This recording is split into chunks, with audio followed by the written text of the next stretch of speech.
24 नवंबर 2025। Hindi cinema का दिल उसी पल धड़कना भूल गया जब खबर आई कि धर्मेंद्र पाजी अब इस दुनिया में नहीं रहे। पूरा देश अचानक से जैसे सन्नाटे में डूब गया। जिनकी मुस्कुराहट पर लोग दिल हार बैठते थे, जिनकी आवाज में दम था लेकिन दिल में मासूमियत, और जिनकी खूबसूरती को लेकर एक बार हिंदी सिनेमा के दिग्गज सुपरस्टार दिलीप कुमार ने कहा था, जब मैं भगवान से मिलूंगा तो उनसे बस एक ही शिकायत करूंगा कि भगवान आपने मुझे धर्मेंद्र जितना खूबसूरत क्यों नहीं बनाया। उस धर्मेंद्र पाजी ने 89 साल की उम्र में अचानक से दुनिया को अलविदा कह दिया। और ये सिर्फ एक सुपरस्टार के जाने की कहानी नहीं, बल्कि भारतीय सिनेमा के एक युग का अंत था।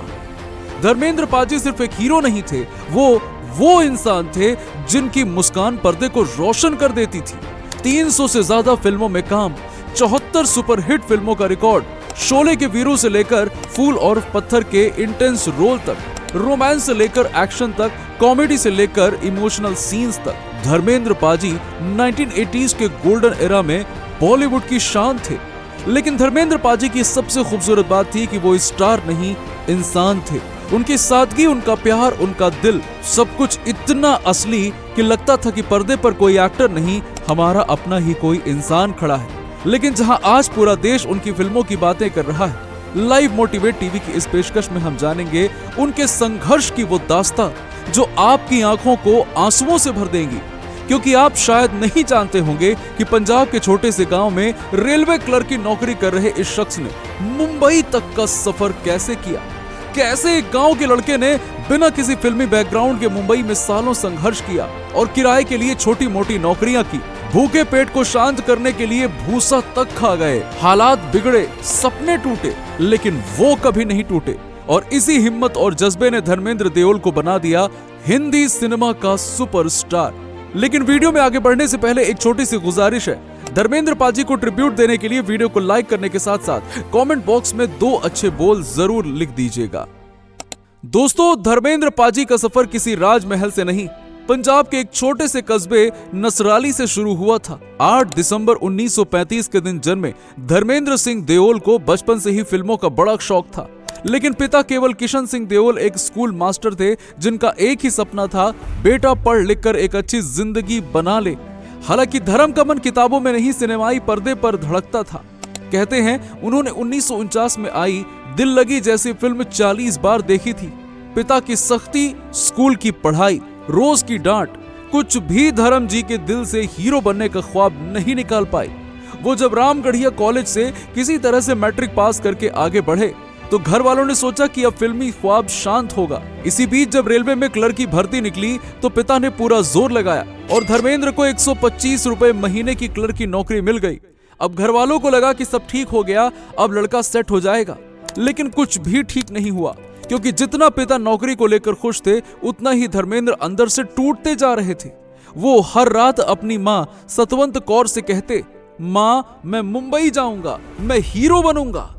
19 साल की उम्र में उनकी प्रकाश कौर से शादी करवा दी गई, ये सोच कर कि जिम्मेदारियां उन्हें संभाल लेंगी। लेकिन जिम्मेदारियां इंसान को बांध सकती हैं, उनके सपनों को नहीं। माँ ने एक दिन कहा, अगर इतना ही मन है बेटा तो किसी फिल्म वाले को चिट्ठी ही लिख देना। और यही सलाह धर्मेंद्र के जीवन की दिशा बदलने वाली थी। लेकिन अब दिक्कत यह थी कि चिट्ठी लिखें तो लिखें किसे। मुंबई में कोई जान पहचान का नहीं, फिल्मी दुनिया से कोई रिश्ता नहीं। लेकिन वो कहते हैं ना, सपने जब जोर से दरवाजा खटखटाते हैं तो किस्मत भी रास्ता बनाती है। एक दिन धर्मेंद्र ने अखबार में फिल्म फेयर टैलेंट हंट का एक छोटा सा विज्ञापन देखा। बिमल रॉय और गुरुदत्त नए चेहरों की तलाश में है। और बस यहीं से कहानी पलट गई। धर्म पाजी ने जान मोहम्मद नाम के एक फोटोग्राफर से अपनी सबसे अच्छी तस्वीरें खिंचवाई, एक चिट्ठी लिखी और सब कुछ लिफाफे में डालकर मुंबई भेज दिया। कुछ दिनों बाद पोस्टमैन खबर लाया कि आप सेलेक्ट हो गए। बस फिर क्या था, धर्मेंद्र ने तुरंत बोरिया बिस्तरा समेटा और अपनी नौकरी छोड़ मुंबई आ गए। यहाँ उन्होंने फिल्म फेयर टैलेंट हंट जीता। उन्हें एक फिल्म का वादा भी किया गया, लेकिन बदकिस्मती से वो फिल्म कभी नहीं बनी। दोस्तों, किसी भी एक्टर के लिए सपनों की नगरी मुंबई पहुंचना तो आसान है, लेकिन वहां टिके रहना नहीं, क्योंकि मुंबई में हर चीज महंगी होती है। खाने के निवाले को हासिल करने से लेकर काम मिलने तक हर दिन संघर्ष रहता है। और धर्म पाजी की भी यही तो असली जंग थी, क्योंकि ना तो घर था, न रिश्तेदार, न पैसा, न जान पहचान। वापस लौटने का तो कोई विकल्प ही नहीं था। इसीलिए धर्म पाजी ने कुछ और स्ट्रगलिंग एक्टर्स के साथ जुहू के पास एक छोटा सा किराए का कमरा लिया और काम की तलाश में स्टूडियो दर स्टूडियो घूमना शुरू कर दिया। इस संघर्ष के दिनों में उनके अकेले साथी थे हरि किशन गिरी गोस्वामी, जिन्हें दुनिया आज मनोज कुमार के नाम से जानती है। दोनों एक साथ सपनों को पकड़ने के लिए मुंबई आए थे और दोनों ही एक एक रुपया जोड़कर किसी तरह से दिन काटते थे। लेकिन संघर्ष इतना आसान नहीं था। कई बार तो ऐसा होता कि पेट में एक दाना तक नहीं होता, भूख के मारे हालात खराब हो जाते। कहा जाता है कि एक बार उनकी भूख इतनी बढ़ गई कि उन्होंने पाचन के लिए रखी जाने वाली ईंट बगुल की भूसी को ही पूरा खा लिया। उनकी तबीयत बिगड़ गई और मनोज कुमार उन्हें तुरंत डॉक्टर के पास ले गए, जहां डॉक्टर ने उन्हें देखकर कहा, इन्हें दवा की नहीं भरपेट खाने की जरूरत है। इसी से आप समझ सकते हो कि उनके हालात कितने खराब होंगे। ये वही पल था जब इंसान भी टूट जाता है और सपने भी। धर्मेंद्र भी लौट जाने की सोचने लगे। माँ की याद आती थी, गांव की मिट्टी की याद आती थी और हर रात लगता था शायद मैं इस शहर के लिए नहीं बना। लेकिन फिर अगला ख्याल आता कि अभी नहीं तो कभी नहीं, क्योंकि एक बार गांव जाने के बाद वापस आना लगभग नामुमकिन था और एक उम्र के बाद यंग एक्टर्स को फिल्मों में जल्द कास्ट नहीं किया जाता। इसीलिए वो रोज सुबह उठते, प्रोडक्शन हाउस के चक्कर लगाते, ऑडिशन देते, रिजेक्ट होते और वापस आकर दिन का इंतजार करते कि अगला दिन होगा, फिर से जाऊंगा। मगर कुछ सालों के बाद उनकी किस्मत रंग लाई।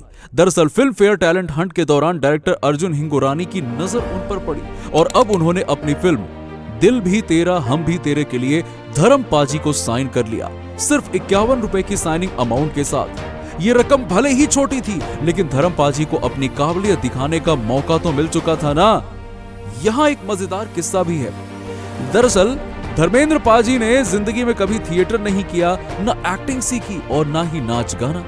डायरेक्टर ने उन्हें डांस सीखने भेजा, लेकिन वहां जो लड़की डांस सिखाने वाली थी उसे देखकर धर्म जी शर्मा गए और वहां से चुपचाप भाग आए। कई दिनों तक वो स्टूडियो जाते ही नहीं, बस बाहर चाय समोसा खाकर वापस लौट आते। आखिर जब फिल्म में गाना फिल्माने का समय आया, उन्होंने अपना अतरंगी देसी डांस कर दिया, जो बाद में उनकी पहचान बन गया। 1980 में रिलीज हुई ये डेब्यू फिल्म बॉक्स ऑफिस पर धमाका तो नहीं कर पाई, लेकिन वो कई बड़े फिल्म फेयर्स की नजरों में आ चुके थे। उनके जीवन में ऐसा दरवाजा खोल दिया था जिसके दूसरी तरफ हिंदी सिनेमा का एक नया इतिहास लिखा जाने वाला था। और हुआ भी कुछ ऐसा ही। उन्हें कुछ फिल्में मिली जिनमें अनपढ़, बंदिनी, बेगाना जैसी फिल्मों ने साबित कर दिया कि धर्मेंद्र सिर्फ हैंडसम ही नहीं, इमोशनली मैच्योर परफॉर्मर भी हैं। और फिर 1966 में आई फूल और पत्थर, वही फिल्म जिसने धर्मेंद्र पाजी के करियर का पूरा खेल ही बदल दिया, जहां वो भारत के पहले असली एक्शन हीरो के रूप में उभरे। उनके हर एक्शन सीन में रॉ पावर होती थी, क्योंकि उन्होंने अपने पूरे करियर में कभी भी बॉडी डबल नहीं किया। जैसे कि 1976 में फिल्म मां में उन्होंने असली बाघ के साथ में सीन किया था। जी हां, असली बाघ। यही पागलपन, यही जुनून, यही रिस्क टेकिंग एटीट्यूड दर्शकों को उनकी ओर खींच लाता था। लेकिन सिर्फ एक्शन नहीं, वो रोमांटिक थे, कॉमिक थे, सीरियस थे, इमोशनल भी थे। यानी हर तरह के किरदार में फिट हो जाते थे और इसी वर्सेटैलिटी ने उन्हें बनाया बॉलीवुड के इतिहास का सबसे प्यारा, सबसे असली सुपरस्टार। समय बढ़ता गया, मगर धर्मेंद्र न कभी थके न रिटायर हुए। जब बाकी के हीरो उम्र के साथ स्क्रीन से गायब होने लगे, धर्मेंद्र पाजी ने यमला पंगला दीवाना में 3 पीढ़ियों को साथ लेकर धूम मचा दी। और फिर 2023 में रॉकी और रानी की प्रेम कहानी, सफेद बाल, धीमी आवाज, उम्र का साया। लेकिन स्क्रीन पर आते ही सितारे फीके पड़ गए। हालांकि दोस्तों, बदकिस्मती से 24 नवंबर 2025 के दिन हमने धर्म पाजी को हमेशा हमेशा के लिए खो दिया, लेकिन वो हमारी यादों में हमेशा जीवित रहेंगे। तो अगर आप भी धर्म पाजी के व्यक्तित्व के फैन हैं, तो कमेंट बॉक्स में उनकी तारीफ में 2 शब्द जरूर लिखिएगा और उन्हें ट्रिब्यूट जरूर दीजिएगा। और इस वीडियो को लाइक और शेयर करके बॉलीवुड के ही मैन धर्म पाजी की कहानी हर भारतीय तक पहुंचाएं। धन्यवाद।